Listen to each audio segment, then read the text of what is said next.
La matière est tout ce qui occupe un espace et a une masse. Par exemple, un bureau prend de l'espace et a une masse, donc il est composé de la matière. Un rêve ne prend pas d'espace et n'a pas une masse, donc il n'est pas composé de la matière. La matière peut avoir quatre états. La première, c'est l'état solide. La deuxième, c'est l'état liquide. La troisième, c'est l'état gazeux.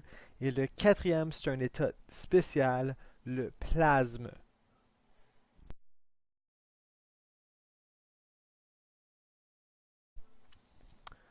Une particule est les plus petits objets physiques qui forment de la matière.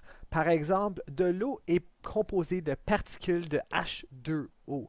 Donc, ces particules-là vont mettre ensemble pour former ce qu'on nous autres on connaît comme de l'eau.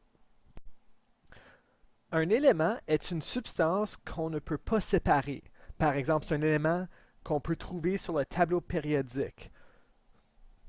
Pour ceci, l'oxygène est considéré comme un élément parce que l'oxygène a le symbole O qui ne peut pas être subdivisé. Une substance pure, c'est une matière qui est composée d'une seule particule. Par exemple, de l'eau. De l'eau a la particule H2O, donc ça serait considéré une substance pure.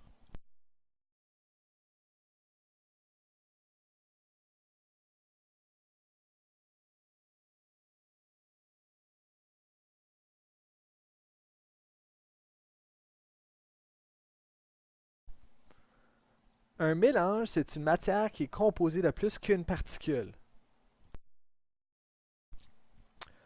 Une solution, c'est un mélange homogène. Donc, c'est quand un solité est dissous dans un solvant. Ici, nous ne pouvons pas voir les différences entre les particules.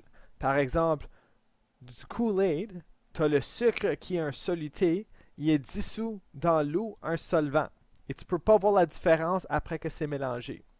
Un autre type de mélange, c'est un mélange mécanique ou mélange hétérogène. Ici, c'est un mélange où est-ce qu'on peut voir les différentes particules qui sont mélangées. Par exemple, une salade César, on peut voir toutes les différentes parties de celle-ci.